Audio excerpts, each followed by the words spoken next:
Harish, Excellencies, dear colleagues, it's a pleasure to join you today afternoon, to launch India's candidature to serve as a non-permanent member of the United Nations Security Council for the term 2028-29. We do so at a time when the world is facing profound paradox. Never before has the world possessed such immense capabilities to advance human welfare at this scale. At the same time, we are witnessing levels of conflict, violence, and instability that threaten even those who may be very far away. To address this complexity, the United Nations must take the lead, and the Security Council must show the way. Elections to its membership consequently assume great importance. As a candidate, it is natural that member states would like to understand what India brings to the table. One part of that is our vision of the priorities that the world and the United Nations must address. The other is a track record which enables the international community to make its own judgment. Let me address the priorities first. As we contemplate the global order, India's focus will be on working for a secure, peaceful, and equitable world. The voice of the global south is heard in equal measure. A world where peacekeeping is ready for contemporary and future challenges. A world where multilateralism reflects contemporary realities and provides effective solutions, not remain a bystander. A world where the promise of technology is fully realized while safeguarding against its misuse and misapplication. A world as well whose oceans are safe and secure, so that maritime lifelines are not threatened. A world where the scourge of terrorism is countered by choking the resources that feed it. And a world where climate action and climate justice, clean energy transitions, and sustainability are both valued and pursued.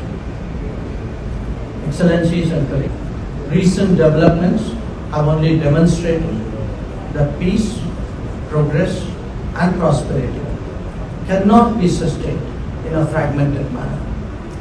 We are too tightly bound, whether it is through supply chains, technology, or communication. The world must therefore focus on holistic advancement, both as individual nations and as the international community. But that journey can only be undertaken effectively when global order is valued and rules are respected. This puts a premium on norms, on trust, and on integrity. And that, ladies and gentlemen, is the approach that India offers. Securing holistic advancement through norms, trust, and integrity. That is Shanti as an acronym, which is our word for peace. More on our priorities. Like many nations that emerged independent again after decolonization, India is convinced that peace is strengthened by participation, not achieved by domination. The world is inherently pluralistic, and the United Nations itself is constituted on the basis of sovereign equality.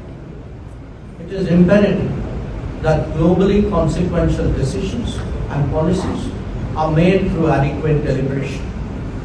For that reason, we have held the Voice of Global South summits to forge common ground on important issues. During its G20 presidency, India also ensured the entry of the African Union into the G20 as a formal member. Our development partnership spans more than 100 member states across Asia, Africa, and the Pacific, Latin America, and the Caribbean. When major conflicts occurred, India has also enhanced global awareness about the implications for food, fuel, and fertilizer security. We commit to present the concerns of the Global South on international peace and security before the Security Council. Colleagues, we are all aware that global governance has to reform in order to transform. For that to happen, multilateralism must be democratic, representative, and effective. There will be understandably different points of view and divergent interests on the major issues of the day. But that only enhances the value of harmonizing them and enabling the Security Council to be more robust, responsive, and ready. Nations like India, which have a long history of bridging differences and building consensus, can certainly make their due contribution. Peacekeeping has been a crucial element of maintenance of international peace and security since the very inception of the United Nations. And India has always been in the forefront of discharging that responsibility. Our cumulative contribution is nearly 300,000 deployments in about 50 missions worldwide. We have 4,300 personnel across 10 of the 11 active missions. As we all know, most of these missions are in Africa. Few countries would have our experience in preparing peacekeeping to be future ready. There are different aspects, including matching of mandates to resources, safety of peacekeepers, understanding of ground realities, and wider consultations that need to be adequately factored. Future-ready peacekeeping means to be better equipped, to be technologically enabled, to be realistically mandated and focused on core objectives. India stands strongly with the Women, Peace and Security agenda and will always champion the role of women peacekeepers. Colleagues, as the world evolves, striking a balance between the benefits and risks of technology gains salience. And the reason is that technology itself is impacting our daily existence in a more profound manner. Artificial intelligence, AI, represents its cutting edge today. India has put forward a human-centric vision of AI that draws on both its capabilities and on India's traditions.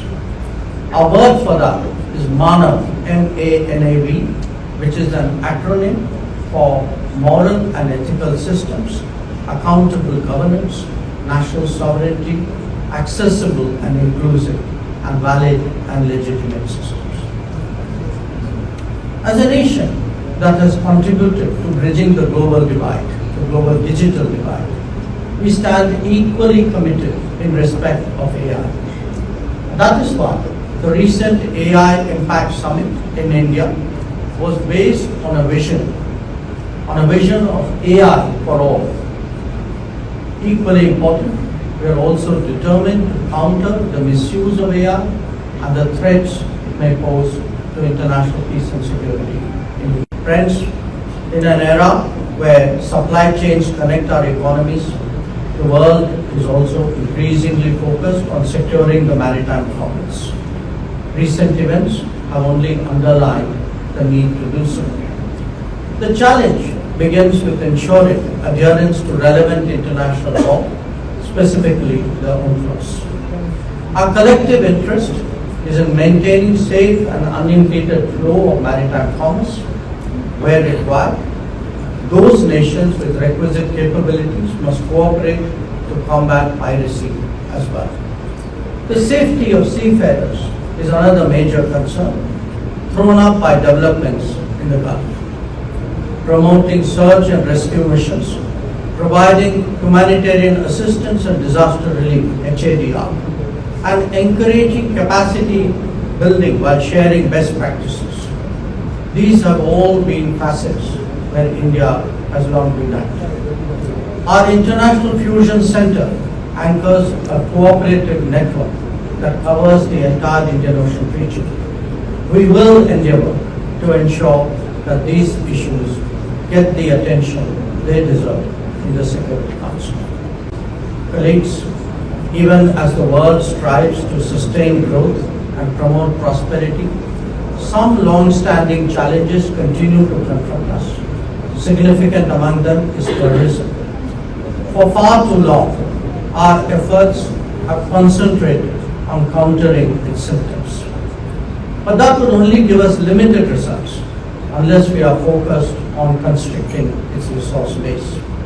Our commitment is to concentrate on countering terror financing and encourage objective and evidence-based proposals for listing of terrorist groups. Ladies and gentlemen, when India advocates Vasudhaiva Kutumbakam, that is world as a family, as an approach, we don't simply preach, we practice it as well. So let me share with you today a few recent examples of our contribution to global well-being. One, in maritime security, India makes wide-ranging and regular contributions, including in anti-piracy, counter-narcotics, and anti-trafficking operations. Apart from the fusion center that I spoke about in India, our forces are protecting sea lanes across the Indo-Pacific, specifically the northern and southern Arabian Sea, Gulf of Aden, Malacca Straits, and even in the Gulf of Guinea.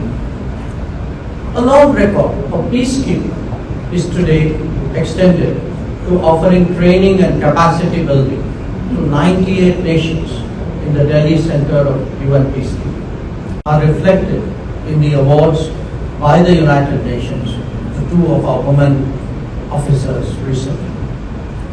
3.